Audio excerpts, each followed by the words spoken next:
Good morning, welcome to prime 9 hot topic. నేను రాజు. ప్రస్తుతానికి ఇవాళ కేంద్ర బడ్జెట్ని విడుదల చేయబోతున్నారు. సో ఈ కేంద్ర బడ్జెట్లో అసలు మన రాష్ట్రానికి, ఎస్పెషల్లీ తెలుగు రాష్ట్రాలకు సంబంధించి ఎలాంటి కేటాయింపులు ఉండబోతున్నాయి, వేతన జీవికి ఏమైనా సరే ఊరట లభించబోతోందా, నిర్మలమ్మ పద్దు ఏ విధంగా ఉండబోతోంది అనే దాని మీద సర్వత్రా ఆసక్తిగా ఎదురు చూస్తూ ఉన్నటువంటి పరిస్థితి. అలాగే ట్యాక్స్కి సంబంధించినటువంటి స్లాబుల విషయంలో ఏమైనా సరే మార్పులు ఉండబోతున్నాయా అనేటటువంటి దాని మీద కూడా సర్వత్రా ఉత్కంఠ అయితే కంటిన్యూ అవుతున్నటువంటి సిచ్యువేషన్. అయితే ఇవాళ 11 గంటలకి బడ్జెట్కి సంబంధించినటువంటి ప్రసంగం జరగబోతుంది. సో ఈ బడ్జెట్లో ఒక రకంగా చెప్పాలంటే ఇది ఒక ఆర్థిక నివేదిక అని చెప్పొచ్చు.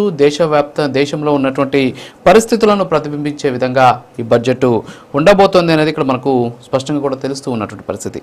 అయితే ఈ బడ్జెట్లో ముఖ్యంగా ఆంధ్రప్రదేశ్కి సంబంధించి అంటే ఒక రకంగా చెప్పాలంటే నూతనంగా ఏర్పడింది అని మనం చెప్పుకుంటూనే ఉన్నాం. కానీ కేంద్రం నుంచి రావాల్సినటువంటి బడ్జెట్కి సంబంధించినటువంటి అంశాల్లో ప్రతి సంవత్సరం కూడా అన్యాయం జరుగుతోంది అనేటటువంటి వాదన అయితే సామాన్యులైతే వ్యక్తమవుతూ ఉన్నటువంటి పరిస్థితిని మనం చూస్తూ ఉన్నాం. వాస్తవంగా 2025కి సంబంధించి ఇచ్చినటువంటి బడ్జెట్లో చాలా వరకు కూడా కేటాయింపులు బాగానే ఇచ్చారు అని చెప్పినటువంటి పరిస్థితి. దాదాపు 50,65,345 కోట్లతో ప్రవేశపెట్టినటువంటి ఆ బడ్జెట్లో ఆంధ్రప్రదేశ్కి సంబంధించి కూడా బాగానే కేటాయింపులు జరిగాయి. పోలవరం ప్రాజెక్టుకి ఒక 5,936 కోట్లు ఇచ్చారు. అలాగే విశాఖ స్టీల్కి ఒక 3,290 కోట్లు ఇచ్చారు. అలాగే విశాఖ పోర్టుకి 730 కోట్లు, జీరో బడ్జెట్ న్యాచురల్ ఫార్మింగ్కి నిధులు కేటాయించడం కావచ్చు, అలాగే లెర్నింగ్ ట్రాన్స్ఫర్మేషన్ ఆపరేషన్ కోసం భారీగా మద్దతు ఇవ్వడం కావచ్చు, అలాగే ఏపీ ఆరోగ్య వ్యవస్థల బలోపేతానికి డబ్బులు ఇవ్వడం, ఏపీలో రోడ్లు వంతెనల ప్రాజెక్టుకి, ఏపీ ఇరిగేషన్ లైవ్లీహుడ్కి సంబంధించిన ప్రాజెక్టుకి, సో ఈ విధంగా కేటాయింపులు బాగానే జరిగినటువంటి పరిస్థితి. అయితే ఇప్పుడు ప్రస్తుతం పోలవరం ఒక పక్క, అమరావతి ఒక పక్క, సో ఈ రెండింటికి సంబంధించినటువంటి అంశాలతో పాటు ఆంధ్రప్రదేశ్ రాష్ట్రానికి సంబంధించి వెనుకబడిన జిల్లాలకు సంబంధించినటువంటి అభివృద్ధి ప్యాకేజీ విషయంలో కూడా ప్రస్తుతానికి అడుగుతూ ఉన్నటువంటి పరిస్థితి. సో ఈ ప్యాకేజీకి సంబంధించినటువంటి విషయంలో కేంద్రం నుంచి సానుకూలమైనటువంటి ఖచ్చితంగా ఉంటుంది అనేటటువంటి అంశం కూడా వ్యక్తమవుతుంది. అయితే ఇక్కడ రాష్ట్రం పేరు పలుకుతున్నారా లేదా అనేది పక్కన పెడితే రాష్ట్రానికి ఎన్ని నిధులు వస్తున్నాయి అనేది ఇంపార్టెంట్ అయినటువంటి విషయం. ఎందుకంటే ప్రతి కేంద్ర బడ్జెట్ అయిపోయిన వెంటనే కూడా అసలు రాష్ట్రానికి సంబంధించినటువంటి పేరు కూడా రాలేదు, పేరు కూడా పలకలేదు అని చెప్పేసి బహుశా కొంతమంది అంటూ ఉంటారు. కానీ దానికంటే ఇంపార్టెంట్ ఏంటి అంటే అసలు బడ్జెట్లో కేటాయించేటటువంటి కేటాయింపులు అనేది చాలా ప్రామాణికంగా మనం తీసుకుంటూ ఉంటాం. అయితే ఈరోజు ఈ బడ్జెట్కి సంబంధించి పన్ను విధానంలో స్లాబులకు సంబంధించినటువంటి అంశం మీద ఎక్కువ మంది ఆశగా ఎదురు చూస్తూ ఉన్నటువంటి పరిస్థితి. ఎందుకంటే పన్ను చెల్లింపుదారుల దృష్టి అంతా కూడా ఈరోజు బడ్జెట్ ప్రసంగం మీదే ఉన్నటువంటి పరిస్థితి ఉంది. ఎందుకంటే ఎంతో కొంత ఉపశమనం కలుగుతుంది అనేటటువంటి ఒక ఆశతోటి వీళ్ళంతా కూడా వెయిట్ చేస్తూ ఉన్నటువంటి పరిస్థితి. అయితే ఇప్పుడు నిర్మలా సీతారామన్ ఇవాళ 9వ పూర్తిస్థాయి బడ్జెట్ని ప్రవేశపెట్టబోతూ ఉన్నారు. అయితే కేంద్ర బడ్జెట్ని ఈరోజు సమర్పించేటటువంటి పరిస్థితి. అయితే కేంద్ర బడ్జెట్కి సంబంధించి మధ్యతరగతి వారి నుంచి జీతాలు తీసుకునేటటువంటి వేతన జీవుల వరకు కూడా, రైతుల నుంచి మహిళల వరకు అన్ని వర్గాలకు కూడా ఈ బడ్జెట్ కోసం ఎదురు చూస్తూ ఉన్నటువంటి సిచ్యువేషన్ అయితే ఉంది. దీంతోపాటు ఆస్తి, గృహ రుణాలు, ఈ మధ్యకాలంలో ప్రతి ఒక్కరు కూడా ఆస్తులు కొనుగోలు చేయడం, సొంత ఇంటి కళ అనేది చాలా ఇంపార్టెంట్ అయినటువంటి విషయంగా భావిస్తూ ఉన్నటువంటి నేపథ్యంలో ఆస్తి అలాగే గృహ రుణాలకు సంబంధించినటువంటి అంశానికి సంబంధించి పన్ను మినహాయింపును పెంచాలనేటటువంటి డిమాండ్ ఎప్పటి నుంచో కూడా వ్యక్తమవుతూ ఉన్నటువంటి పరిస్థితి. ప్రస్తుతం ఆదాయ పన్ను చట్టంలో ఉన్నటువంటి సెక్షన్ 24B కింద వడ్డీపై మినహాయింపు పరిమితి 2 లక్షలు ఉంది. అయితే ఇది చాలా సంవత్సరాల క్రితం నిర్ణయించింది. ప్రస్తుతానికి పరిస్థితులు మారుతూ ఉన్నాయి. సో కాబట్టి ఈ స్లాబ్ విషయాన్ని కూడా మరింత పెంచాలని చెప్పేసి కేంద్రాన్ని కోరుతూ ఉన్నటువంటి పరిస్థితి. దీంతోపాటు ఎస్పెషల్లీ కొంతమంది ఆరోగ్య రంగంలో ఉన్నటువంటి అంచనాలు కూడా దీనికి ఆశలు పెట్టుకున్నటువంటి పరిస్థితి. దీంతోపాటు మూలధన వ్యయంకి సంబంధించి కూడా 13% పెంచి $12.6 ట్రిలియన్ తీసుకెళ్లాలనేటటువంటి ఉద్దేశంతో, అలాగే జీడిపి నిష్పత్తి కూడా దాదాపు 3.2%గా పెంచే విధంగా ఈ బడ్జెట్ ఉండబోతోంది అనేటటువంటి అంశం కూడా వ్యక్తమవుతూ ఉన్నటువంటి పరిస్థితి. 4 రోజుల క్రితం అనుకుంటాను బహుశా విడుదల చేసినటువంటి ఆర్థిక సర్వే నివేదికలో కూడా 2026-27 సంవత్సరానికి సంబంధించి భారతదేశం వృద్ధి రేటు 6.8% నుండి 7.2% ఉంటుందని చెప్పేసి కూడా అంచనా వేసినటువంటి సిచ్యువేషన్ అయితే ఉంది. సో ఓవరాల్గా చూస్తే అసలు ఈ బడ్జెట్ ఎలా ఉండబోతోంది, సో ఈ బడ్జెట్ ద్వారా పేదలకి మరీ ముఖ్యంగా వేతన జీవులకి సంబంధించి ఎలాంటి మినహాయింపులు ఉండబోతున్నాయి, ఎస్పెషల్లీ 2 తెలుగు రాష్ట్రాలకి బడ్జెట్ కేటాయింపులు ఎలా ఉండబోతున్నాయి అనేది సర్వత్రా అన్ని వర్గాల ప్రజలు కూడా చాలా ఆశగా ఎదురు చూస్తూ ఉన్నటువంటి సిచ్యువేషన్ అయితే కనిపిస్తూ ఉంది. సో ఇది వాటి మన హాట్ టాపిక్. ఈ హాట్ టాపిక్లో మనతో పాటు విష్ణుగిరి శ్రీనివాసరావు గారు జనసేన నాయకులు, అలాగే మేడా విజయశేఖర రెడ్డి గారు టీడీపీ రాష్ట్ర అధికార ప్రతినిధి, పాదయాత్ర వెంకటేశ్వర రెడ్డి గారు వైసీపీ రాష్ట్ర అధికార ప్రతినిధి, ఆంజనేయ రెడ్డి గారు బీజేపీ నాయకులు, వీళ్ళు మనతోటి జూమ్లో సిద్ధంగా ఉన్నారు. ఆంజనేయ రెడ్డి గారు గుడ్ మార్నింగ్. ఏంటి అసలు ఇవాళ నిర్మలమ్మ పద్దుకు సంబంధించినటువంటి ప్రసంగం మరి ఒక 4 గంటల్లో ప్రారంభం కాబోతుంది, 3:30 గంటల్లో ప్రారంభం కాబోతుంది.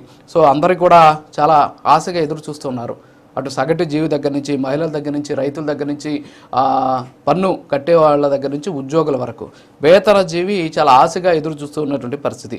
సో ఎలా ఉండబోతోంది బడ్జెట్ ఓవరాల్గా, అలాగే మన 2 తెలుగు రాష్ట్రాలకు సంబంధించి ఎస్పెషల్లీ ఆంధ్రప్రదేశ్కి సంబంధించి ఎలాంటి కేటాయింపులు ఉండే ఛాన్సెస్ ఉన్నాయి సార్? రాజు గారు, మీకు చర్చలో పాల్గొంటున్న తోటి ప్యానలిస్టులకి, వీక్షకులకి, ప్రేక్షకులకి అందరికి కూడా నమస్కారాలు. బడ్జెట్ మీరు అన్నట్లుగా కేవలం వేతన జీవులే కాదు, దేశం అంతా కూడా ఉత్కంఠ భరితంగా ఎదురు చూస్తుంది.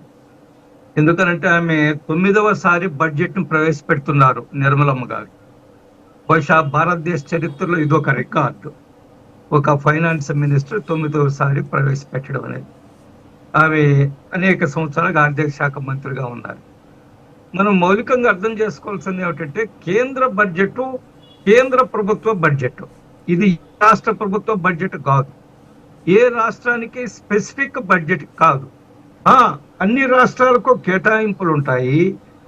అన్ని రాష్ట్రాలని సమదృష్టితో చూస్తారు. అన్ని రాష్ట్రాల అవసరాలని, రాష్ట్రాల ఆర్థిక పరిస్థితి, వెనుకబడి రాష్ట్రాలు ఏమిటి, లేదా ఈశాన్య రాష్ట్రాలు ఏమిటి, లేదా అభివృద్ధి చెందుతున్న రాష్ట్రాలు ఏమిటి, చెందిన రాష్ట్రాలు ఏమిటి, ఇవన్నీ కూడా దృష్టిలో పెట్టుకుని, దేశ ప్రజల అవసరాలను దృష్టిలో పెట్టుకుని దేశాన్ని ఒక బలమైన శక్తిగా 2030 కల్లా 3వ ఆర్థిక శక్తిగా, పెద్ద ఆర్థిక బలమైన శక్తిగా తీర్చిదిద్దాలని, వికసిత్ భారత్ వైపు అడుగులు వేయాలని, అదేవిధంగా నిర్భర భారత్ వైపు అడుగులు వేయాలని ఈ గత అనేక సంవత్సరాలుగా మన బడ్జెట్ మనం చూస్తున్నాం. కొన్ని సందర్భాల్లో మనకి సర్ప్రైజింగ్ కూడా ఉంటుంటాయి, ఆశ్చర్యంగా ఉంటుంది. ఎందుకంటే గత బడ్జెట్ లో ఈ ఆదాయ పన్ను మినహాయింపు ఎవరు ఊహించలేదు కదా. 12 లక్షల వరకు ఆదాయపు మినహాయింపు ఇచ్చారు.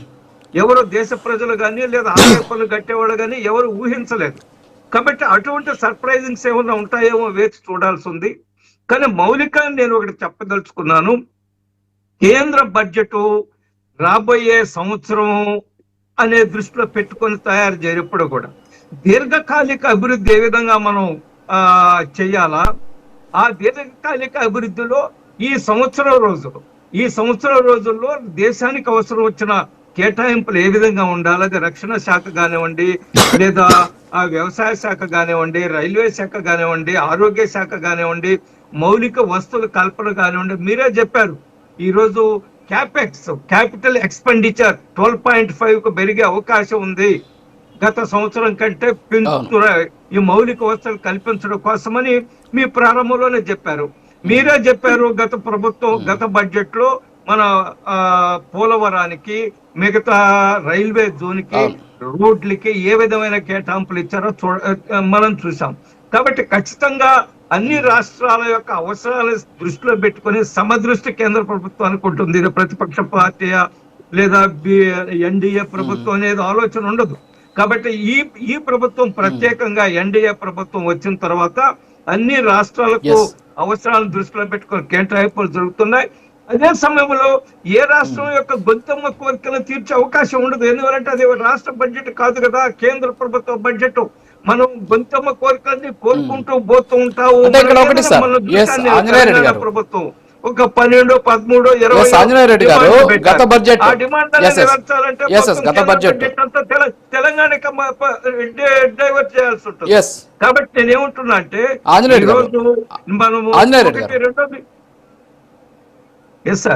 రెడ్డి గారు, గత బడ్జెట్ చూసాం మనం. గత బడ్జెట్లో ఎక్కువగా బీహార్కి కేటాయింపులు చేశారు. నితీష్ కుమార్కి సంబంధించినటువంటి ఆయన ఆశీస్సుల కోసమో, లేకపోతే ఆయనకు సంబంధించినటువంటి దృష్టిలో పడడం కోసమో, ఆయన ఎక్కువ బలం ఉంది కాబట్టి అక్కడ ఎక్కువగా ఇచ్చారని చెప్తున్నారు. మనకు రేపు 2026 మార్చి మే మధ్యలో ఎన్నికలు ఉన్నాయి. పశ్చిమ బెంగాల్, తమిళనాడు, కేరళ, పాండిచేరికి సంబంధించి, పుదుచ్చేరికి సంబంధించినటువంటి ఎలక్షన్స్ ఉన్నాయి. మరి ఈ ఎలక్షన్ దృష్టిలో పెట్టుకొని ఈ 4 రాష్ట్రాల కేటాయింపులు, ఎందుకంటే డబుల్ ఇంజిన్ సర్కార్ కోరుకుంటోంది మరి బీజేపీ.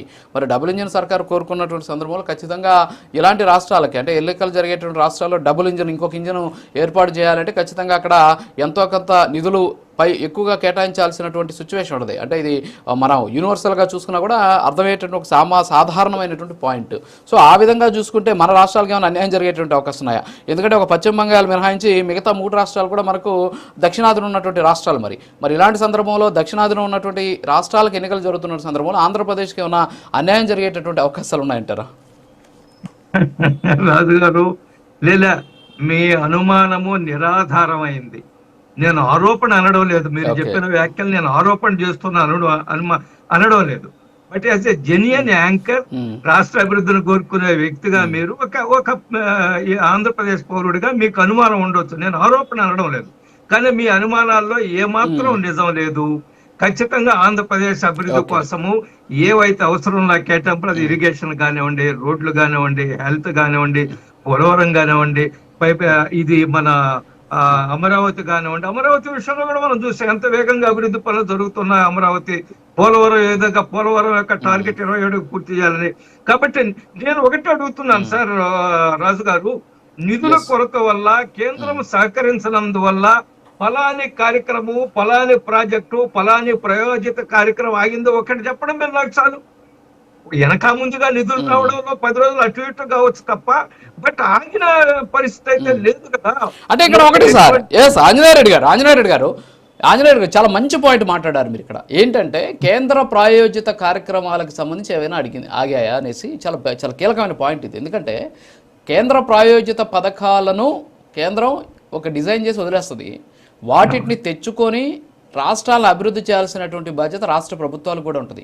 ఏదో కేంద్ర ప్రభుత్వం ప్రాయోజిత కార్యక్రమాలు ఉన్నాయి, వాటిని తీసుకొచ్చి ఇక్కడ చేస్తాం. గతంలో కూడా మనం చూసాం, గడిచిన 5 సంవత్సరాల్లో దాదాపు 100కు పైచులకు కేంద్ర ప్రాయోజిత కార్యక్రమాల ద్వారా ఆంధ్రప్రదేశ్కి ఎలాంటి లాభం చేకూరాల. కారణం ఏంటంటే ఇక్కడ ఉన్నటువంటి రాష్ట్ర ప్రభుత్వం వాటిని విస్మరించడం వల్ల జరిగినటువంటి సో అది దాని మీద అంటారు. నేను అదే చెప్తున్నాను. గత 5 సంవత్సరాల్లో మనం జల్ జీవన్ మిషన్ యొక్క నిధులు ఏమయ్యాయో చూసాము. ఆ రోజు ఎన్ఆర్ఈజీపీ అంటున్నాం, ఆ నిధులు ఏమయ్యా చూసాము. పోలవరం విషయం చూసాము, ఏ విధంగా నిధులు మళ్లింపో చూసాము. అన్ని కూడా బటన్ నొక్కడం కోసం నిధులు మళ్లించారు. ఇది నేను చెప్పింది కాదు, కాగ్ రిపోర్ట్ చెప్పింది కదా. కానీ ఆ పరిస్థితి నుంచి ఈరోజు కూటమి ప్రభుత్వము, కేంద్ర ప్రభుత్వ ప్రాయోజిక పథకాలకు కూటమి ప్రభుత్వం ఈరోజు జల జీవన్ మిషన్ వేగవంతంగా ముందుకెళ్తూ ఉన్నాయి. ప్రభుత్వము, కేంద్ర ప్రభుత్వం నిధులను ఏ విధంగా సద్వినియోగం చేసుకోవాలా, రాష్ట్ర ప్రభుత్వం వాటా ఏ విధంగా కేటాయించాలో మనం కూడా చూసాం. కాబట్టి ఖచ్చితంగా కూటమి ప్రభుత్వం ఇట్స్ ఏ వర్కింగ్ గవర్నమెంట్, పనిచేసే ప్రభుత్వం. ఇది మంత్రులు చాలా బాగా పనిచేస్తున్నారు. ఎవ్వరు కూడా ఇళ్లలో కూర్చోడం లేదు, పర్యటనలు చేస్తున్నారు. మా జిల్లా మంత్రులు చూడండి, ఇద్దరిని, ఆనం రామనాయుడు గారు కానీ, లేదా మా పొంగూరు నారాయణ గారు కానీ ఎంత కష్టపడుతున్నారు డే అండ్ నైట్. ప్రత్యేకంగా నారాయణ గారు అసలు అమరావతి విషయంలో ఎంత కష్టపడి పనిచేస్తారు. నేను ఆయన అప్పుడప్పుడు కలుస్తుంటాను. ఆయన ఒక మిషన్ అని అనుమానం వస్తుంది. ఆయన ఒక యంత్రమా, ఎక్కడ నాన్ స్టాప్ గా పనిచేస్తుంటారు. మా దేవాదాయ ముఖ్యమంత్రి గారు చూడండి, ఒక అద్భుతమైన ఆధ్యాత్మిక వాతావరణం రాష్ట్రంలో నిర్మించడం కోసము, అదే విధంగా దేవాలయాల నిర్మాణ విషయంలో ఎంత చిత్తశుద్ధిగా పనిచేస్తున్నారు, కష్టపడి పనిచేస్తున్నారు. కాబట్టి ప్రభుత్వం ఈజ్ విజిబుల్ గవర్నమెంట్ వచ్చే నిధులన్నీ కూడా సద్వినియోగం చేసుకుంటుందనే విషయంలో మనం ఎవ్వరం కూడా అనుమానించవలసిన అవసరం లేదు. Thank you sir. Padayatra Venkateswara Reddy గారు, గుడ్ మార్నింగ్. సో మనం ప్రతి బడ్జెట్ వచ్చినప్పుడు ఒక 2 పదాలు అంటే రిపోర్టింగ్ చేసేటప్పుడు మేము వాడేవాళ్ళం అనమాట. ఏంటంటే కొత్త సీసాలో పాత సారా అన్నట్టు. సో ఇలాంటి పదాలు అనేక మనం వాడుతూ ఉంటాం. మరి ఏంటి అసలు ఈసారి ఎలా ఉండబోతోంది? రాజధానికి అమరావతిని మేము అభివృద్ధి చేస్తామంటున్నారు.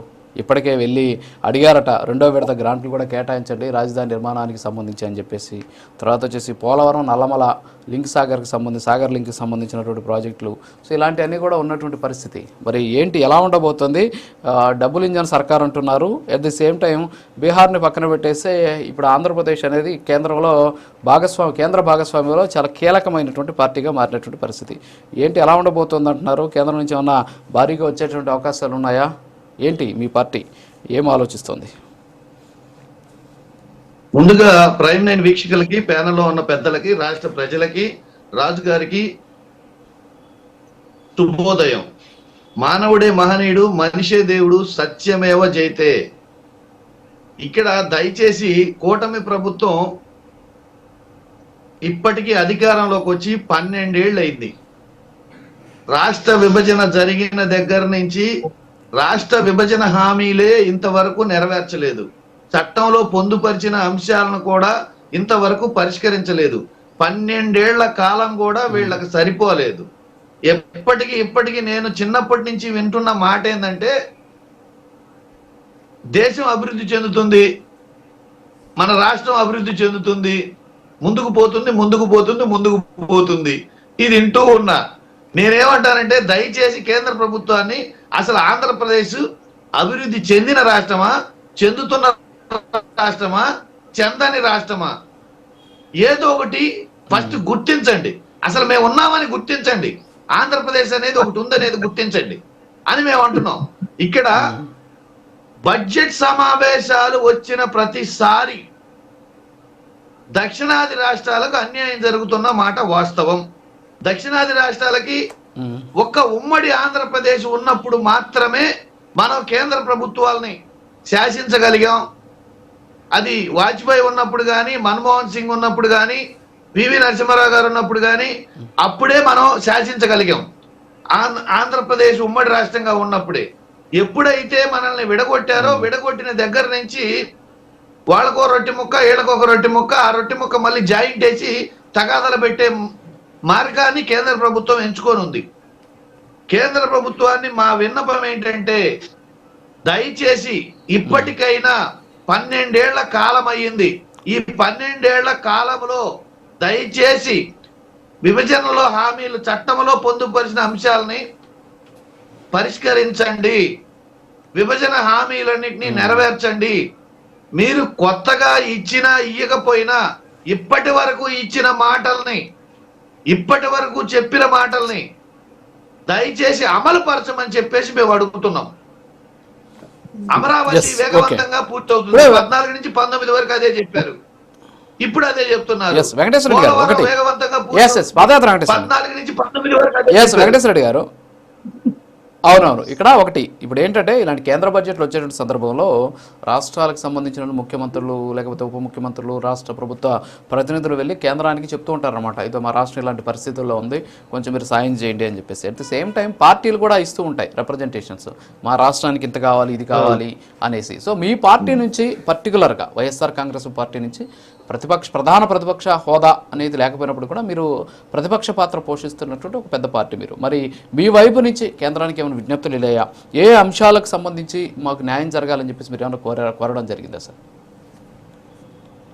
ఖచ్చితంగా విభజన హామీల మీద మేము ఆల్రెడీ ప్రతిసారి డిమాండ్ చేస్తూనే ఉన్నాం.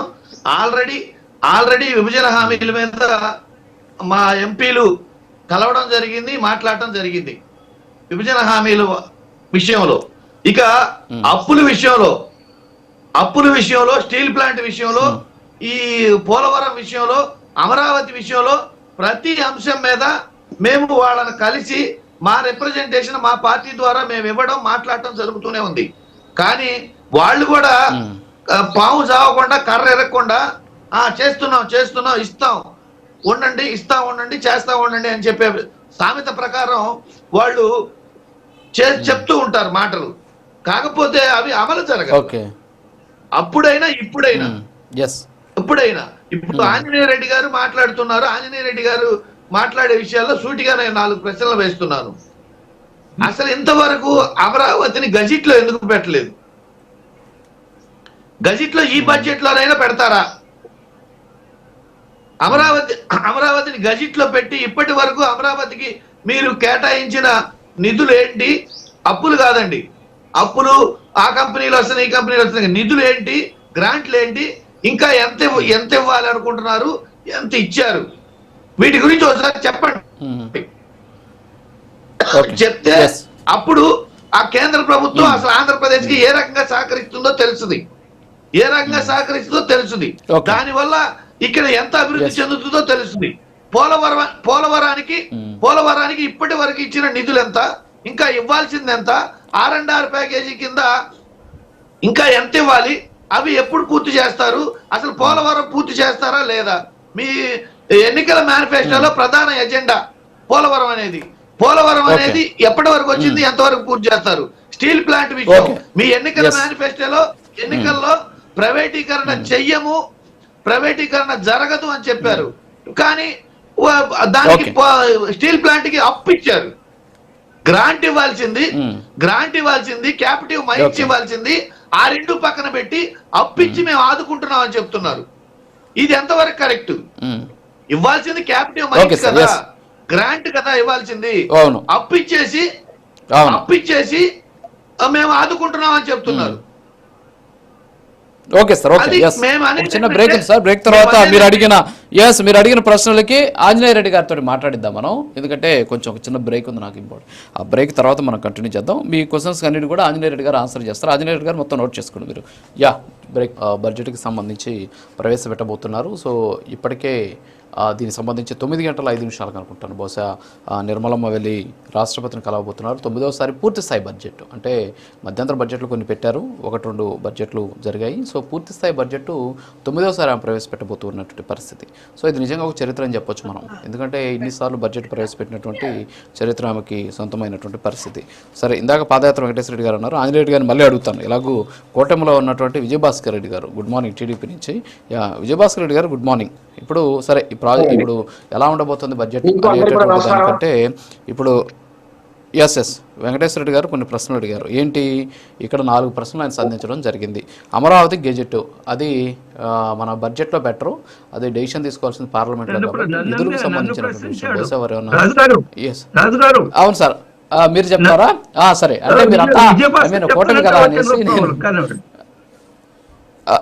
ఓకే అందుకనేసి. సో గెజెట్ అనేది మామూలుగా బడ్జెట్లో పెట్టరు జనరల్గా. సో మరి వారు నిధుల గురించి మాట్లాడారనుకుంటున్నాను.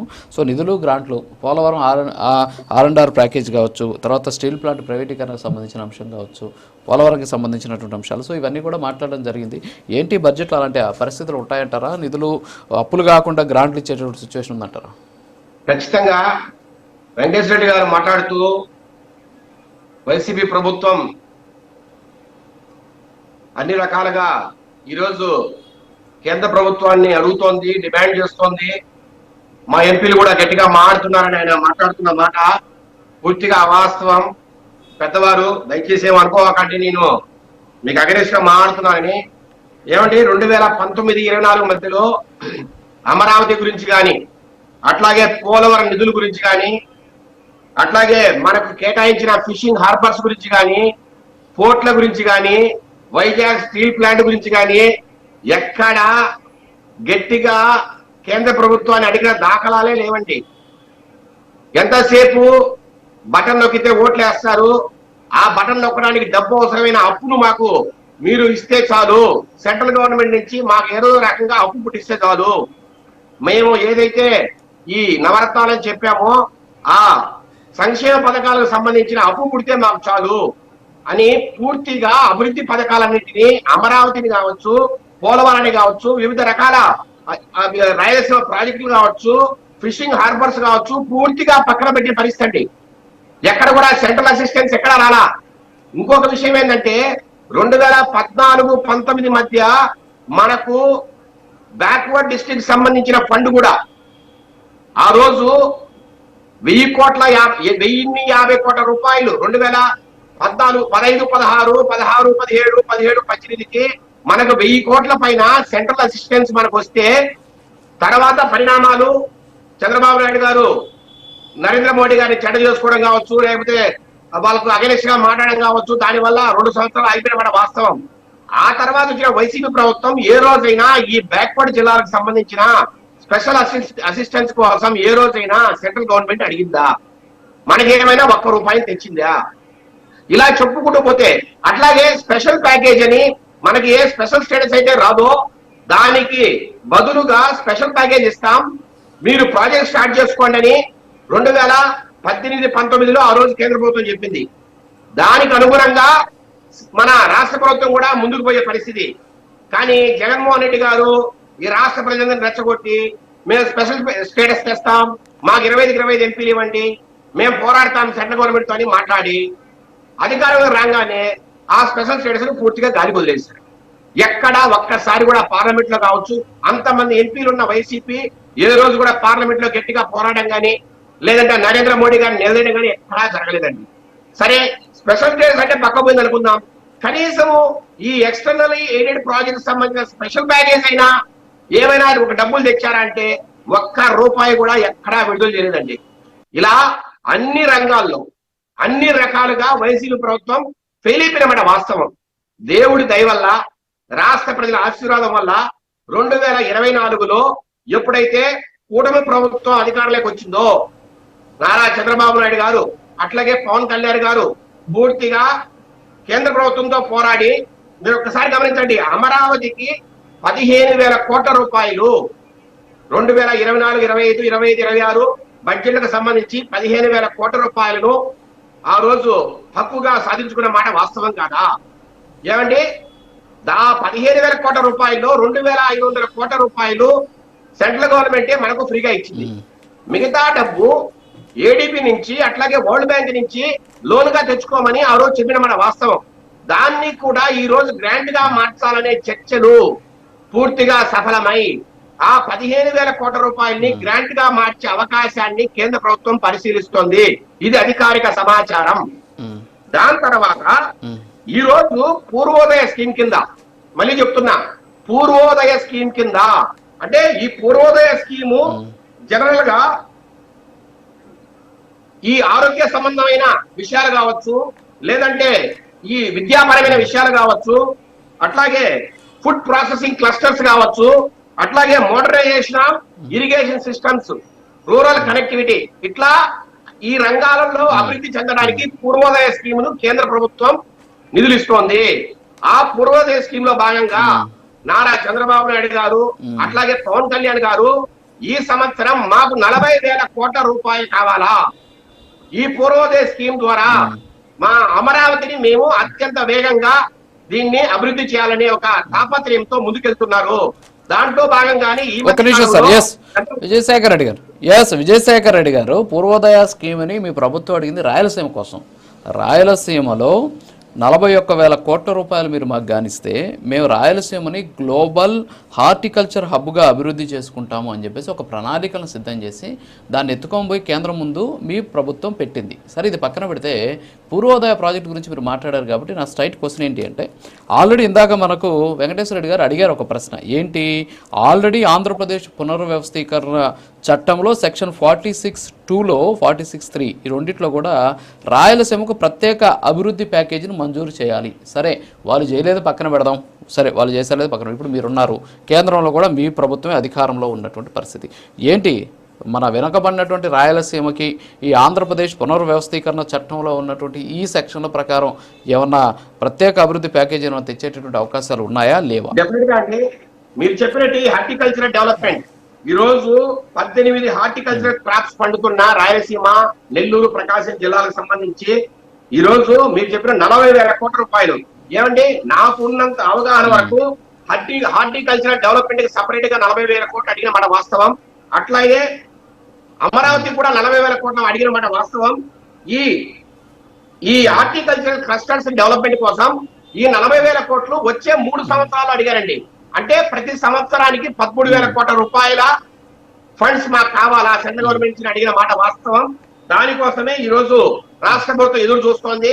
అట్లాగే శాస్త్రీ కింద అండి, శాస్త్రీ కింద కూడా ఈ రోడ్స్ కావచ్చు, అట్లాగే ఈ హెవలోక్ బ్రిడ్జ్ కావచ్చు గోదావరి మీద, అట్లాగే యూనిటీ మాల్ విజయవాడలో, అట్లాగే రకరకాల హాస్టల్, ఉమెన్ హాస్టల్స్ కావచ్చు. ఈ రోజు డెవలప్మెంట్ ప్రధానంగా అన్ని రంగాల్లో ఆంధ్రప్రదేశ్ లో జరగాలంటే మనకు శాస్త్రీ స్కీమ్ కింద 10,000 కోట్ల రూపాయలు కావాలని అడిగిన మాట కూడా వాస్తవం. పూర్వోదయ స్కీమ్ కింద 40,000 కోట్లు, హార్టికల్చర్ డెవలప్మెంట్ కి సంబంధించి 40,000 కోట్లు, అట్లాగే శాస్త్రీ స్కీమ్ కింద 10,000 కోట్లు. అట్లాగే మీరు ఒకసారి గమనిస్తే ఫిషింగ్ హార్బర్స్ అండి, ఫిషింగ్ హార్బర్స్ ఇప్పటి వరకు మనము 700 కోట్లు ఖర్చు పెట్టాం. 4 ఫిషింగ్ హార్బర్స్, జువెలదిన్నె, నిజాంపట్నం, ఉప్పాడ, ఇట్లా 4 ఫిషింగ్ హార్బర్స్. ఈ 4కు సంబంధించి మనకు కావాల్సిన 1300 కోట్లు అండి ఇప్పటి వరకు. ఓకే సార్, ఓకే, మళ్ళీ వస్తాను.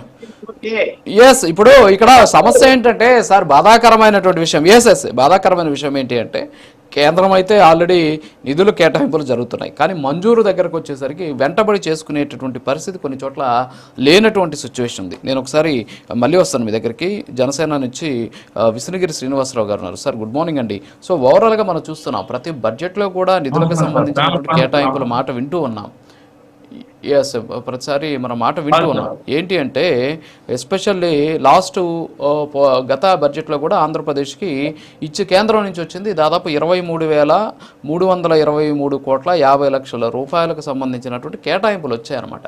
మరి దాంట్లో ఎన్ని ప్రస్తుతానికి మంజూరయ్యాయి అనేటటువంటి విషయాలు ప్రభుత్వం చెప్పాలి. సరే, ఇక్కడ కొన్ని లెక్కలు చూస్తే మనం 2015 జూన్ నుంచి ఇప్పటి వరకు ఆంధ్రప్రదేశ్కి కేంద్రం నుంచి ఇచ్చినటువంటి అనేక రకాలైనటువంటి ప్రాజెక్టులు కనుక మనం కానీ చూస్తే చాలా తక్కువ అయినటువంటి బడ్జెట్లు ఉన్నాయి. కేటాయింపులు ఏమో ఘనంగా ఉంటున్నాయి, వాటిని తీసుకొచ్చి మనకు మంజూరు చేసిన సందర్భాలు చాలా తక్కువగా ఉంటుంది. అది ఏంటి, రాష్ట్ర ప్రభుత్వాలు తప్పు అనుకోవాలన్నా లేకపోతే ఏంటి కేంద్రం ఊరికే మాటలు చెప్పేసి వదిలేస్తుంది అనుకోవాలా? ఎవరిది తప్పు అంటారు సార్?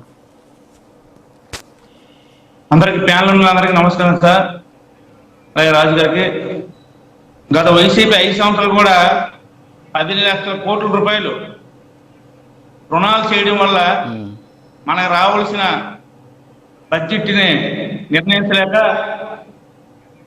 కూటమి ప్రభుత్వం వచ్చిన తర్వాత 3 లక్షల కోట్లు గత సంవత్సరం, తర్వాత 3,20,000 కోట్లు రెండవ సంవత్సరం, దగ్గర 6 లక్షల చిల్లర కోట్ల రూపాయలు రాష్ట్రానికి రావడం జరిగింది. వైసీపీ గత 5 సంవత్సరాలు కూడా 10 లక్షల కోట్ల రూపాయలు అప్పులు తేవడం వల్ల మన రాష్ట్రానికి రావాల్సిన నిధులు ఇవ్వలేక పెట్టుబడులు రాకపోవడం జరిగింది సార్. ఎందుకంటే మనకి విద్య, వైద్య అన్నిటికి కూడా 18,000 కోట్లు అలాగే 19,000 కోట్లు ఇవ్వడం జరిగింది సార్. కానీ మన రాష్ట్రానికి పోలవరానికి 15,000 కోట్ల రూపాయలు కేటాయించడం గతంలో ఏ రోజు కూడా జగన్మోహన్ రెడ్డి అడిగే స్థితి లేదు. ఎందుకంటే అతను కేసుల కోసం అసలు బాధపడ్డారు తప్ప రాష్ట్రం కోసం కానీ, రాజధాని కోసం కానీ, పోలవరం కోసం కానీ, అలాగే ఎయిర్పోర్ట్ కోసం కానీ, అలాగే మనకి రైల్వే జోన్ కోసం కానీ, రైల్వే జోన్ జాగా ఇవ్వలేకపోయారు. మనం వచ్చిన తర్వాత 10,000 కోట్ల రూపాయలు ఇచ్చి రైల్వే జోన్ పెట్టడం జరిగింది సార్. ఎందుకంటే వైసీపీ నాయకులు వాళ్ళ రాజకీయ స్వార్థం చూసుకున్నారు తప్ప రాష్ట్ర భవిష్యత్తు కానీ, రాష్ట్రం కోసం కానీ, రాష్ట్ర భవిష్యత్తు కోసం ఏ రోజు ఆలోచించలేదు. అతని కేసులు అతను ఎలాగ అభివృద్ధి అవ్వాలి, అతను ఎలా సంపాదించాలి, మనకి బడ్జెట్ లో వస్తే మనకేంటనే స్థితిలో ఉన్నారు తప్ప రాష్ట్రాన్ని బాగు చేసే విధంగా ఎక్కడా లేదు సార్. ఎందుకని మనకు అర్థం అవుతుంది. ఈ రోజు వచ్చిన తర్వాత కూటమి ప్రభుత్వం వచ్చిన తర్వాత రైల్వే జోన్ కానీ ప్రతిదీ కూడా పోలవరం కానీ పూర్తి చేసే చూపెడతామని చంద్రబాబు నాయుడు గారు, పవన్ కళ్యాణ్ గారు, మోడీ గారు ఏదైతే వీళ్ళు మనం మాట ఇచ్చామో ఈ రోజు రాజధాని కూడా చేసి చూపెడతాం. ఎందుకంటే రాజధాని గత 5 సంవత్సరాలు కూడా ఎక్కడ కూడా రూపాయి తెచ్చి పెట్టి బాధ్యత లేదు. ఈ రోజు సజ్జలు రామకృష్ణ చెప్తాడు, మేము పోలవరంకి రాజధానికి వ్యతిరేకం కాదు, రాజధాని మేమే చేద్దాం అని చెప్పి ఏవో మాటలు చెప్తున్నారు. కానీ మనం ఉండే 5 సంవత్సరాలు కూడా ఏ రోజు కూడా రాజధాని మీద 1 రూపాయి తెచ్చి బాధ్యత తీసుకోలేదు. పోలవరం సంవత్సరం పూర్తి చేస్తామని చెప్పి మాయ మాటలు చెప్పారు ప్రజలకి. అలాగే ఎయిర్పోర్ట్కి వస్తే భోగాపురం ఇంటర్నేషనల్ ఎయిర్పోర్ట్ కూడా మేము వద్దు, రైతులు భూములు ఇప్పించేస్తామని చెప్పి అక్కడ కూడా ఏది కూడా మన రాష్ట్రానికి బడ్జెట్ లో డబ్బులు రాకుండా చేసిందే వైసీపీ పార్టీ. మన రాష్ట్రం అభివృద్ధి చెందాలంటే వైసీపీ పార్టీ ఎప్పుడు కూడా సపోర్ట్ చేయలేదు. ఏ రోజు కూడా ప్రధానమంత్రిని కానీ నిర్మలా సీతారామన్ దగ్గరికి వెళ్ళి ఏ రోజు కూడా రూపాయి అడిగే పరిస్థితి లేదు. ఎందుకంటే వీళ్ళు కేసుల కోసం వీళ్ళు బాధలు పెడితే వైసీపీ నాయకులకి సరిపోయింది. వీళ్ళు చేసిన అవినీతికి అవినీతి చేసుకున్న నాయకులు ఈ రోజు వీళ్ళు బడ్జెట్లు ఏం చేస్తారు, రాష్ట్రాన్ని ఏం బాగు చేస్తారని ప్రజల్లో ఉంది. వీళ్ళు ఎక్కడ చూసినా బడ్జెట్ల కోసం మాట్లాడలేదు. వీళ్ళ బడ్జెట్లు వీళ్ళకి ఎంత వస్తుందని చూసి ఎక్కడ కూడా చేసే పరిస్థితి వైసీపీ నాయకులది. వీళ్ళు రాష్ట్రాన్ని బాగు చేస్తే ఇప్పుడు వారం లేదు. ఈ రోజుకైనా మాతో కలిపి ఏదైనా అడగమని చెప్పండి. ఈ రోజు పోలవరం పూర్తి చేస్తాం అడగమని చెప్పండి. అలాగే రాజధాని పూర్తి చేసి చూపెడతాం. కూటమి ప్రభుత్వం వచ్చిన తర్వాత ఎన్నో వేల కోట్ల రూపాయలు మన రాష్ట్రం వచ్చారు. ఇది గుర్తుపెట్టుకోవాలి వైసీపీ నాయకులు.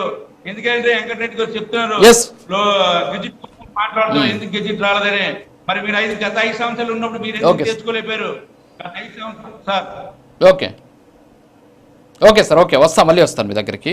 అంటే చర్చలాగా చేద్దాం దీన్ని ఒకసారి. ఆంజనేయ రెడ్డి గారు, సరే ఇందాక మిమ్మల్ని అడిగారు పాదయాత్ర వెంకటేశ్వర రెడ్డి, విభజన హామీలు అనేటటువంటి విషయాన్ని వారు మాట్లాడడం జరిగింది. విభజన హామీలు, ఆంధ్రప్రదేశ్ రాష్ట్రం 2014లో ఏర్పడితే ఈరోజు 2026, దాదాపు 12 సంవత్సరాలు అవుతుంది. మరి 12 సంవత్సరాల విభజన హామీల గురించి ఇంకా మనం మాట్లాడుకుంటున్నాం. చాలా బాధాకరమైనటువంటి విషయం. సో అది పాదయాత్ర వెంకటేశ్వర రెడ్డి గారు వైఎస్ఆర్ కాంగ్రెస్ పార్టీ నుంచి మిమ్మల్ని అడిగినటువంటి ప్రశ్న. అది ఏంటి విభజన హామీలకు సంబంధించి ఎవరిది లోపం ఉంది, ఎవరిది లోపభూయిష్టంగా ఉంది? మంచిదండి. రాష్ట్రం కొత్త రాష్ట్రం ఏర్పడిన తర్వాత నాకు 2 నిమిషాలు మీరు సమయం ఇవ్వాలి.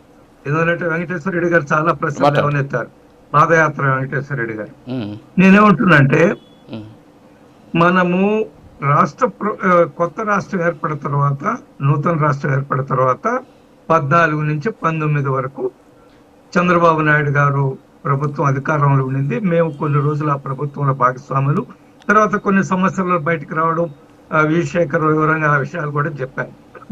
తర్వాత 5 సంవత్సరాలు పూర్తిగా జగన్మోహన్ రెడ్డి గారు ముఖ్యమంత్రిగా ఉన్నారు. ఈ రోజు మమ్మల్ని వేసే ప్రశ్నలు అన్నీ కూడా మీరు ఒకసారి ఎందుకు మీరు ప్రశ్న వేసుకోలేదు? మీరు ఏం చేశారు విభజన హామీల పరిష్కారం కోసము? కేంద్రంతో ఏం మాట్లాడారు? ఏ పరిష్కారాన్ని మీరు చేశారు?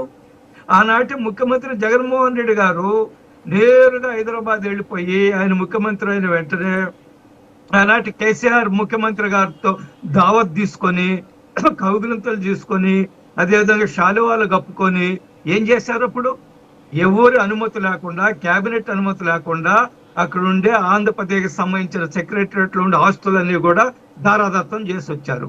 మీకెక్కడ ఉందండి హక్కు? ఒక్క నిమిషం ప్లీజ్, దయచేసి మాట్లాడండి.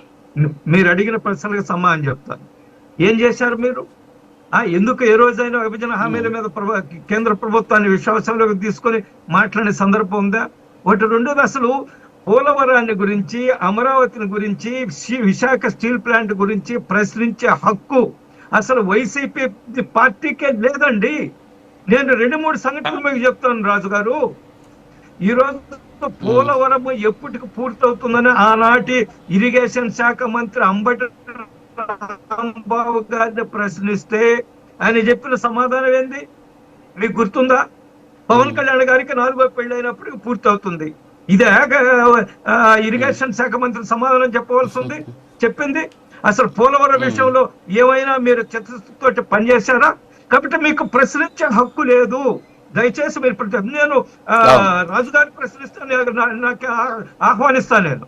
నేను అందులో ఏం అనుమానం లేదు. బట్ వైసీపీ నాయకులు ప్రశ్నించే హక్కే లేదు. ఒకటి. రెండోది, ఇంకొకటి ఏం చెప్పారు? పోలవరం విషయం, ఈ కూటమి ప్రభుత్వం వచ్చిన తర్వాత R&R విషయంలో కూటమి ప్రభుత్వం ఎంత చిత్తశుద్ధిగా పనిచేసింది.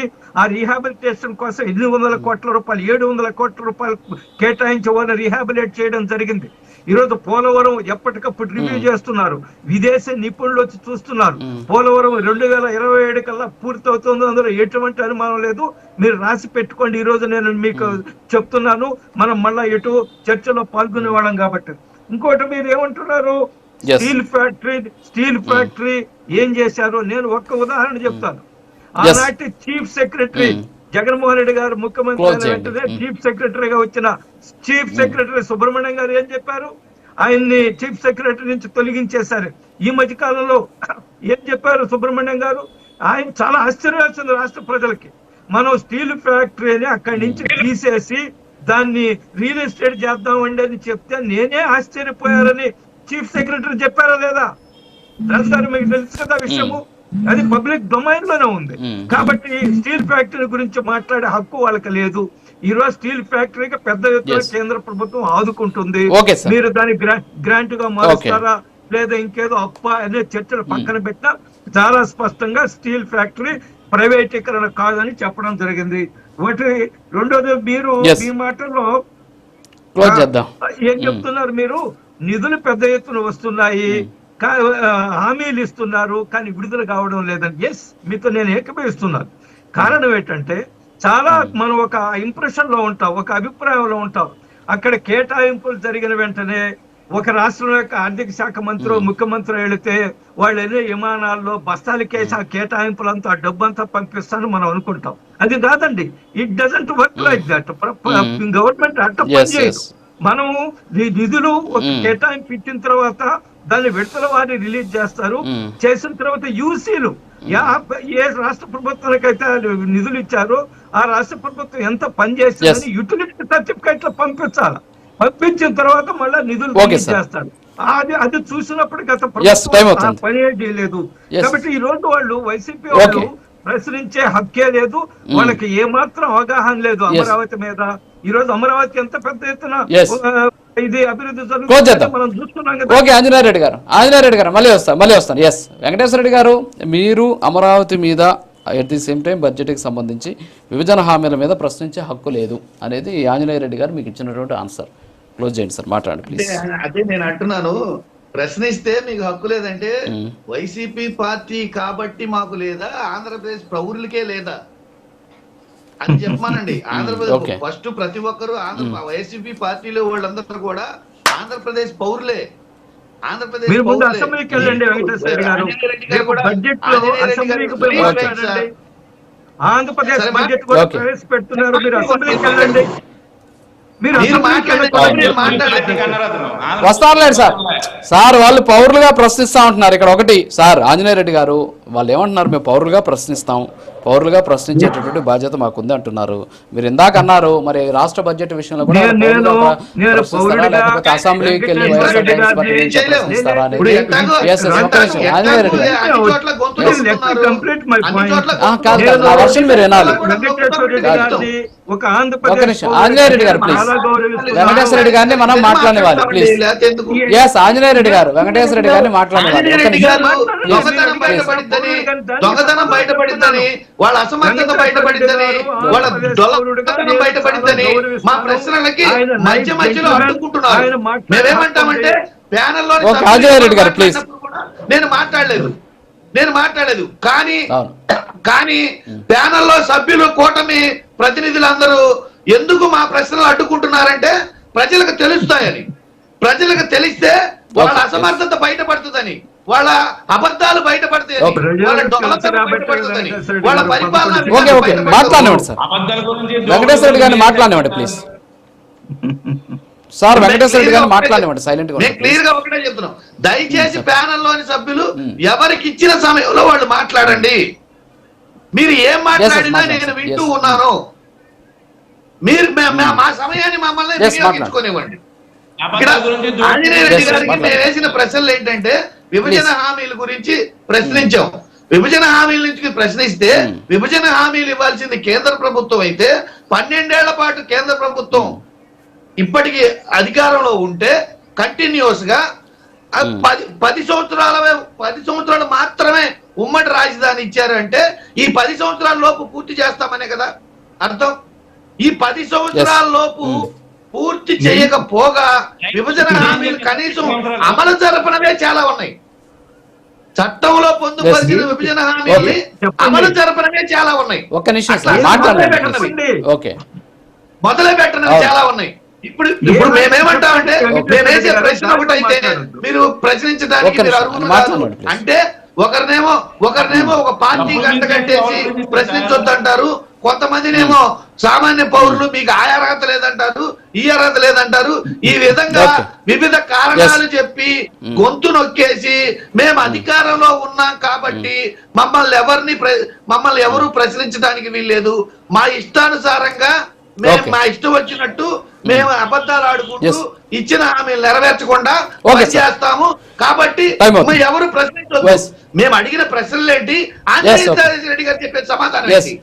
ఆంజనేయ రెడ్డి గారు బాధ్యత అధికారంలో ఉన్న ప్రతినిధిగా వచ్చి ఏం చెప్పారు అతను? చెప్పాలి.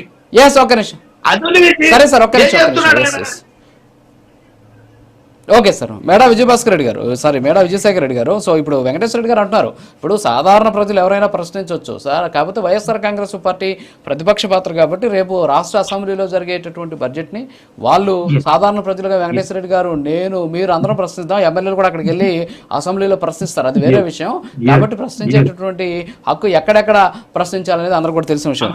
విజయశేఖర రెడ్డి గారు క్లోజ్ చేయండి. అసలు ఓవరాల్ గా ఒక్క నిమిషం సార్, ఓవరాల్ గా చూస్తే మనం చూస్తూ ఉంటే రాయలసీమలో పూర్వోదయ సాస్కి సంబంధించినటువంటి నిధులు కావచ్చు, కేంద్ర పన్నుల వాటా పెంచాలి. మెయిన్ ఇంపార్టెంట్ ఏంటి అంటే కేంద్ర పన్నులకు సంబంధించినటువంటి వాటా పెంచాల్సినటువంటి అవసరం ఉంది రాష్ట్రానికి సంబంధించి. ఎందుకంటే నాకు బాగా గుర్తు, ఒకసారి కుప్పంలో చంద్రబాబు నాయుడు గారు ప్రెస్ మీట్లో ఉన్నటువంటి సందర్భంలో కేంద్ర బడ్జెట్ ఆ రోజు కేంద్రానికి సంబంధించినటువంటి ఈ వాటాలు ఏవైతే ఉంటాయి వాటాలకు సంబంధించి పెంచారు. అప్పుడు చంద్రబాబు నాయుడు గారే నేనే పర్సనల్గా వెళ్ళి ఆయన కలిసేసి వచ్చానని కూడా అంతకు ముందు రోజే ప్రెస్ మీట్ పెట్టారు. కేంద్రంతో మాట్లాడాము, కేంద్రానికి నుంచి వచ్చేటువంటి వాటాను పెంచండి అని చెప్పేసి మేము అడిగాము అని చెప్పడం జరిగింది. ఆ ప్రెస్ మీట్లో నేను కూడా ఉన్నాను అనమాట. సో ఆ విధంగా ఈసారి కూడా పన్నుల వాటాను మాకు కొంచెం పెంచండి అనేటువంటి అంశాన్ని వీళ్ళు లేవనెత్తినటువంటి పరిస్థితి. సో ఆ వేదన పెంచేటువంటి అవకాశం, అవి పెంచడం వల్ల ఆంధ్రప్రదేశ్ అప్పులు చేయాల్సినటువంటి పరిస్థితి ఉండదు, మెయిన్ ప్రధానమైనటువంటి కారణం. సో ఏమంటారు? ఇప్పటి వరకు నాకు తెలిసినంత వరకు 42% కేంద్ర పన్నుల్లో 42% వాటాను రాష్ట్ర ప్రభుత్వాలకు ఇస్తోంది కేంద్ర ప్రభుత్వం 15వ ఆర్థిక కమిషన్ ద్వారా. దాన్ని మోర్ దెన్ 50% పెంచాల్సిన అవసరం ఉందండి. ఏమండి, పన్నులు ఎక్కువగా వచ్చేది రాష్ట్రాల నుంచే, దాంట్లో పెత్తనం ఎక్కువగా సెంట్రల్ గవర్నమెంట్ ఉంటుంది కానీ రాష్ట్రాలకు ఉండట్లేదండి. ఇది పూర్తిగా అన్యాయకరమైన పరిస్థితి. సెంట్రల్ గవర్నమెంట్ ఇప్పటికైనా ఆలోచించాలా. ఇది ఆంధ్రప్రదేశ్ అనేది ఒక డెవలపింగ్ స్టేట్, ఇబ్బందుల్లో ఉన్న పరిస్థితులు ఈశాన్య రాష్ట్రాలతో సమానంగా కూడా ఆంధ్రప్రదేశ్ ను గౌరవించాలా, అట్లాగే నిధులు కేటాయించాలా. దాంతో పాటు మీరు చెప్పినట్టు ఆ రాష్ట్ర పన్నుల వాటాను 60% మినిమం పెంచితే తప్పితే ఈ రోజు రాష్ట్రాలు అప్పుల్లోంచి బయటపడలేవని కూడా ఈ రోజు చంద్రబాబు నాయుడు గారు మాట్లాడుతున్నారు. అట్లాగే మీరు ఒకసారి చూస్తే పోలవరం నల్లమల సాగర్ లింకింగ్ ప్రాజెక్టు కూడా ఈసారి మనం 12,000 కోట్లు అడిగామండి. గత 2 ఆర్థిక సంవత్సరాల్లో 12,000 కోట్ల రూపాయలను సెంట్రల్ గవర్నమెంట్ విడుదల చేసింది. గత సంవత్సరం కూడా దాదాపు 6,000 కోట్ల రూపాయలు ఇచ్చింది. ఈ సంవత్సరం 12,000 కోట్ల రూపాయలు. ఎందుకంటే ఇది చాలా వరకు కూడా మనం ఆర్ఎండ్ఆర్ ప్యాకేజ్ కి డబ్బులు ఇవ్వాలండి. అక్కడ లక్షల మంది కుటుంబాలను మనం రీప్లేస్ చేయాల్సిన అవసరం ఉంది.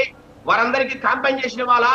కొత్త కాలనీలు కూడా మనం అత్యంత స్పీడ్ గా క్విక్ గా మనము అక్కడ కంప్లీట్ చేయాలి. కాబట్టి ఈసారి డబ్బులు ఎక్కువ అవసరం. ఇది కేవలం కన్స్ట్రక్షన్ కాదండి, ఆర్ఎండ్ఆర్ ప్యాకేజ్ ని మనం పూర్తిగా అమలు చేయాలంటే అట్లీస్ట్ ఇక్కడ ఒకటి సార్, ఒకటి ఇప్పుడు విజయశేఖర రెడ్డి గారు ఒక పాయింట్. విజయశేఖర రెడ్డి మీరు ఒక మాట అన్నారు, పోలవరం నల్లమల సాగర్ లింక్కి సంబంధించి నిధులు అడుగుతున్నాం అని చెప్పేసి. అంటే ఎందుకంటే గతంలో కూడా మనం చూసాం, ఆ రాజస్థాన్ మధ్యప్రదేశ్లో దాదాపు 40,000 కోట్ల రూపాయలు ఈ ప్రాజెక్టులకి అనుసంధానానికి సంబంధించి కేంద్రం నిధులు ఇచ్చినటువంటి పరిస్థితి. సో పోలవరం నేను చిన్నప్పటి నుంచి చదువుకుంటున్నాను, పోలవరం ఆంధ్రప్రదేశ్ జీవనాడి, పోలవరం ఆంధ్రప్రదేశ్ జీవనాడి అని చెప్పేసి చిన్నప్పటి నుంచి చదువుకుంటున్నాను నేను. 10th 9th అప్పుడు కూడా దీని మీద బాగా జరిగేదనమాట. సో ఆ సందర్భంలో మాట్లాడుకుంటూనే ఉన్నాం. కానీ అటు పోతే ఆ మధ్యప్రదేశ్ రాజస్థాన్లో మాత్రం 1,000 కోట్లు వాళ్ళు కేటాయిస్తూ ఉన్నటువంటి పరిస్థితి. సరే మీరు ఇప్పుడు కొత్తగా మళ్ళీ నల్లమల సాగర్ లింక్ తెచ్చారు, సరే దానికి వాళ్ళు తెలంగాణకు సంబంధించిన అభ్యంతరాలు ఇవన్నీ కూడా ఉన్నాయి. ఏంటి వచ్చే అవకాశాలు ఉన్నాయంటారా మరి? ఓకే మీరు అడుగుతున్నారు, ఓకే బాగా ఇస్తారంటారు. ఖచ్చితంగా చంద్రబాబు నాయుడు గారు, పవన్ కళ్యాణ్ గారు ఈ సంవత్సరం పూర్తిగా దాని మీద స్టడీ చేసి ఒక డిపిఆర్ కూడా సిద్ధం చేశారు. ఆ డిపిఆర్ ను సెంట్రల్ గవర్నమెంట్ సమర్పించారు. దాంట్లో భాగంగా డబ్బులు ఈ సంవత్సరమే కేటాయించండి, దీని పనులు స్టార్ట్ చేస్తామని కూడా రిక్వెస్ట్ చేయడం జరిగింది. దాంట్లో భాగంగా ఒక 5,000 కోట్ల రూపాయల సపరేట్ గా ఈ లింకింగ్ ప్రాజెక్టు సంబంధించిన పనిని పూర్తిగా ముందుకు తీసుకెళ్ళడానికి అవసరం ఉందని కూడా చెప్తారు. అట్లాగే పాత పోలవరం డ్యామ్ ఏదైతే ముందు ఉండిందో ఈ సెంట్రల్ అసిస్టెన్స్, దానికి ఒక 12,000 కోట్ల రూపాయలు. అట్లాగే వైజాగ్ విజయవాడ మెట్రో రైల్ అండి.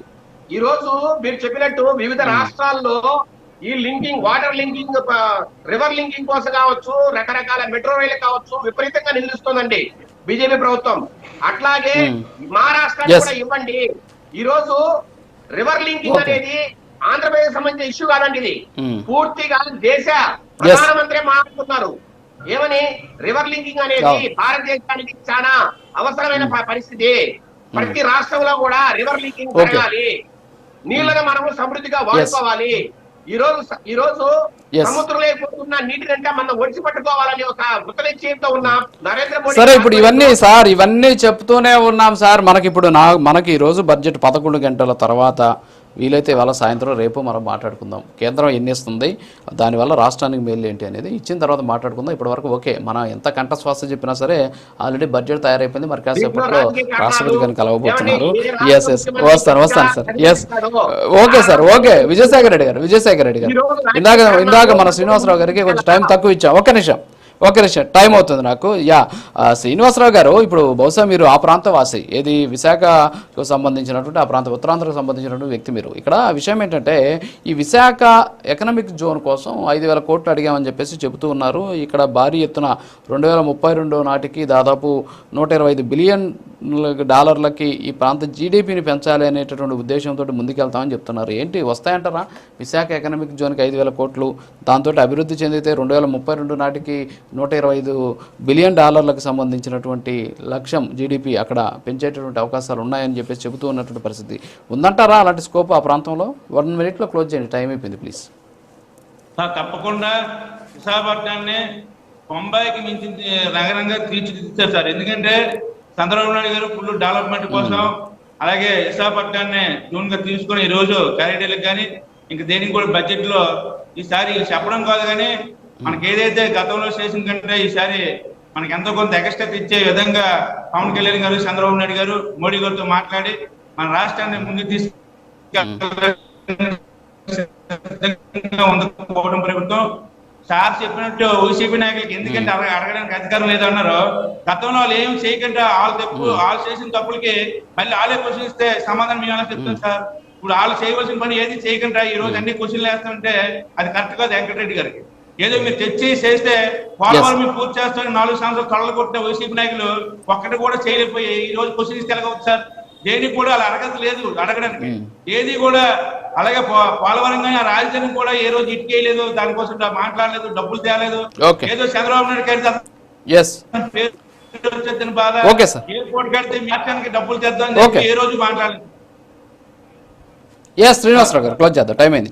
థ్యాంక్ యూ శ్రీనివాసరావు గారు, విజయశేఖర రెడ్డి గారు, వెంకటేశ్వర రెడ్డి గారు, అలాగే ఆంజనేయ రెడ్డి గారు, థ్యాంక్ యూ వెరీ మచ్ ఈ డిబేట్లో పాల్గొన్నందుకు. సో ఓవరాల్గా మరి కాసేపట్లో నిర్మలమ్మ పద్దు ప్రవేశపెట్టబోతున్నారు. ఇందులో అనేక రకాలైనటువంటి ఆశలు, చాలామంది వేయికలతో ఎదురు చూస్తూ ఉన్నటువంటి పరిస్థితి, ఇందులో ఊరటనిచ్చేటువంటి అంశాల కోసం ఎదురు చూస్తూ ఉన్నటువంటి పరిస్థితి ఉంది. ఇది ఒక ఆర్థిక నివేదిక. బడ్జెట్ అంటే ఏదో అంకెల గారడి కాదు, ఇది ఒక ఆర్థిక నివేదిక. సో ఈ ఆర్థిక నివేదిక ద్వారా భారతదేశ ఆర్థిక పరిపుష్టి ఎలా ఉంది, భారతదేశం ఎదుగుతున్నటువంటి దేశమా లేకపోతే ఎదిగిన దేశమా? అంటే చిన్నప్పటి నుంచి కూడా చెప్తూ ఉన్నాం, ఇండియా ఈజ్ డెవలపింగ్ కంట్రీ అని చెప్పేసి చెప్తూ ఉన్నటువంటి మాట నుంచి అది డెవలప్డ్ కంట్రీగా మారిందా లేదా అనేది ఈ బడ్జెట్ పద్దులను బట్టి, వాళ్ళు చెప్పేటటువంటి లెక్కలను బట్టి, పత్రాలను బట్టి మనకు తెలుస్తూ ఉంటుంది. మరి చూడాలి, ఈసారైనా సరే బడ్జెట్లో ఆంధ్రప్రదేశ్కి, 2 తెలుగు రాష్ట్రాలకి మేలు జరగాలి. అట్ ది సేమ్ టైం కేటాయింపులతో పాటు ఆ కేటాయింపులకు సంబంధించి ఉన్నటువంటి వాటిని అమలుపరిచే దిశగా కూడా ముందుండాలని చెప్పేసి కోరుకుంటూ ఇది వాటి టాపిక్ స్టేట్.